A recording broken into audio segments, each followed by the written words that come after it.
Hello ladies and gents, it's time once again to delve into the forgotten and deleted side of YouTube's history. Now in today's video, we're going to be looking at one of YouTube's more recent and controversial decisions when they decided to take down PewDiePie's diss track, Coco. Now we'll also be looking into whether this decision in turn caused PewDiePie to actually call an end to his music career. So PewDiePie has a well-known history of diss tracks. Back in 2018, he dropped Bitch Lasagna, probably the catchiest diss track made by a YouTuber, and that was certainly shown in the numbers. Bitch Lasagna is the most viewed diss track made by a YouTuber, currently sitting on over 300 million views. Bob's or Vagana, whichever will it be. Set the fuck down, tease. I'm here to spill the real tea.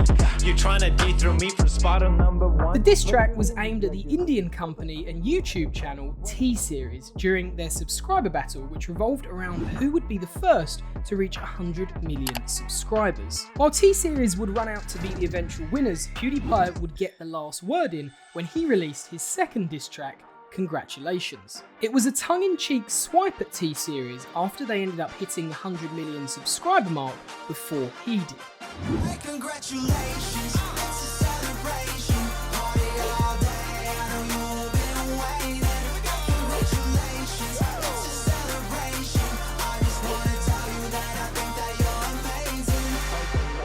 I won't delve too much into the diss track era, but if it's a topic that you are interested in, I do have a video on my channel which covers that subject, which you can check out. So PewDiePie is no stranger to making diss tracks solely aimed at large companies rather than individuals. So when children's channel Coco started to edge ever closer to overtaking him in subscribers in 2020, his fans started to ask the question as to whether there would be another subscriber battle similar to the one PewDiePie had against T-Series. Felix would post a video about the subject, but would eventually play down the idea of going head to head with Coco.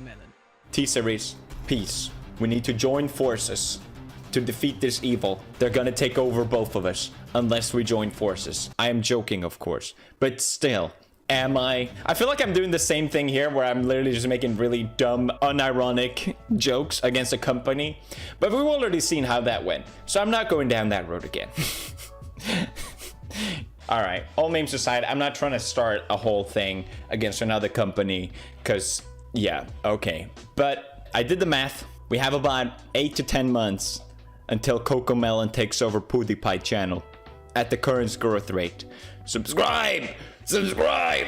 But while Felix played down any chance of there being another subscriber war, he would eventually change his video intro as a joke to match Coco Melon's.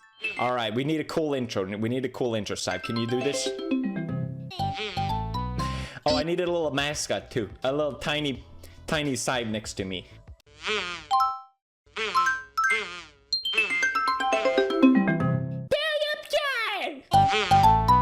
These intros would gradually evolve over the next few months when fans started sending in their versions for him to use across his videos.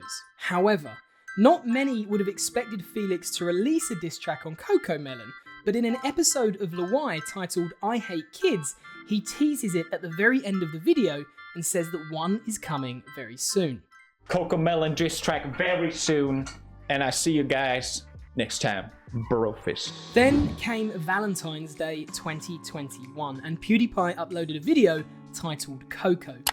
Sadly, I'm not able to show the video due to the fact that YouTube will likely strike it down, but the video featured different scenes with Felix dressed as different characters. In one scene he was dressed as Mr. Rogers, in another as a samurai, and in another as Patrick Bateman from American Psycho. The song's lyrics poked fun at Coco and the amount of views that they get, and it was co-written by Felix and David Brown of the channel Boy in a Band. He also featured in the video as a soldier of PewDiePie's Bro Army. There was also a scene of Dave dressed as a ladybird that was shot, but never ended up being used in the final cut of the video.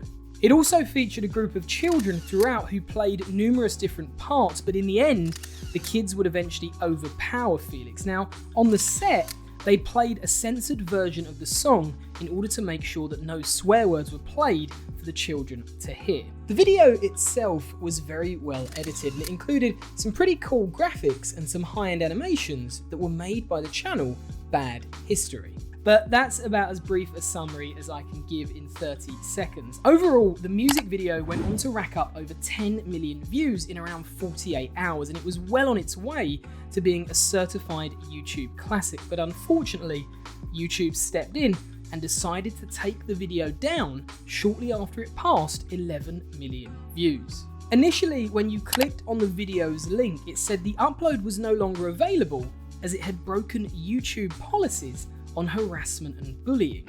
Now that seemed odd considering that there was no harassment or bullying in the video at all. However, YouTube would later release a statement when responding to a tweet about why the video was taken down.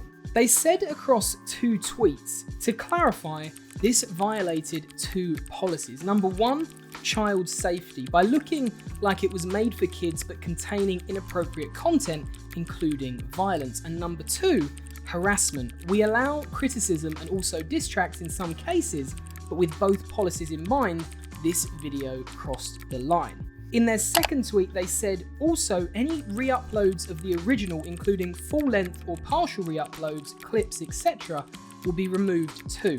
Still images are okay. And just like that, the video was gone, never to be seen again. Now at the time, there were lots of different YouTubers who spoke out against YouTube's policies, and they failed to understand what part of the video would have been considered harassment and bullying.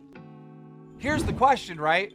Why not mark the video as mature, 18 plus? If YouTube did that, then that would completely stop everything.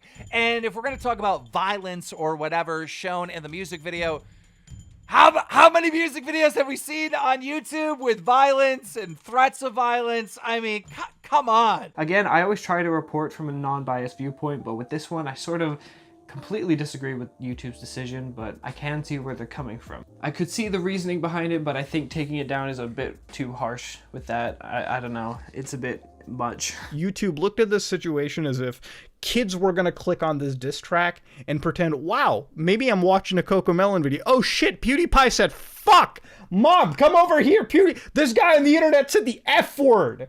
And then that's pretty much what I think YouTube was all about.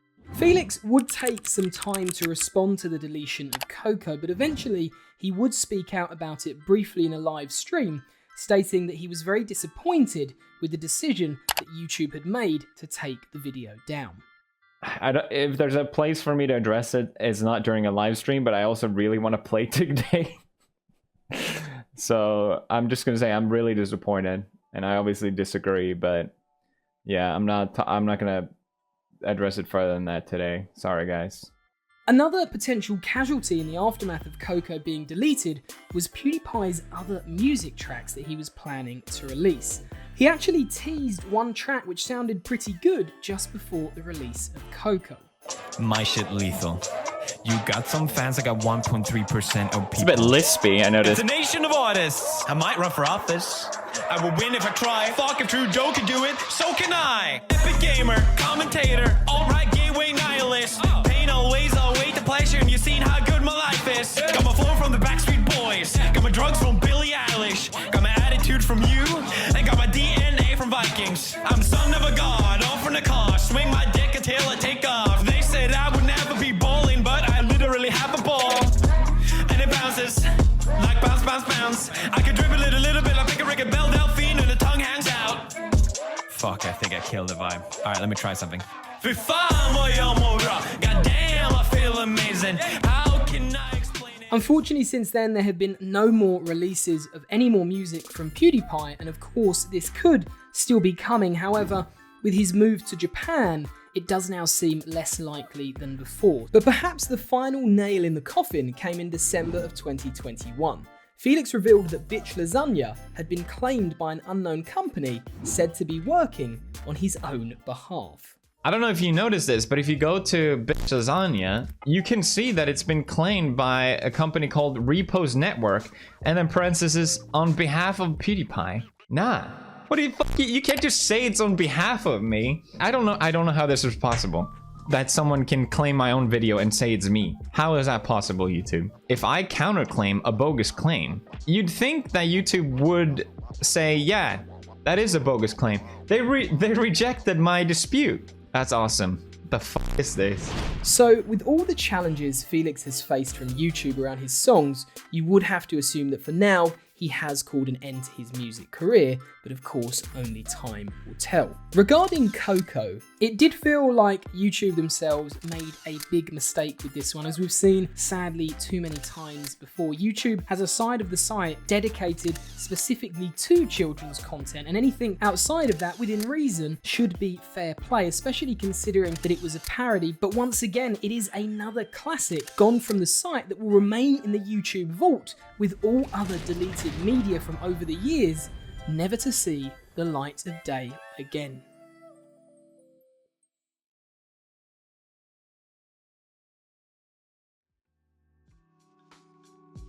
Thanks very much for watching, and if you like any of the graphics in the video, they are all available to buy as After Effects templates on my website, jfx.co.uk. There's over 100 graphic templates and bundles for all types of creators to help take their videos to the next level, so go and check it out. Thanks very much for watching.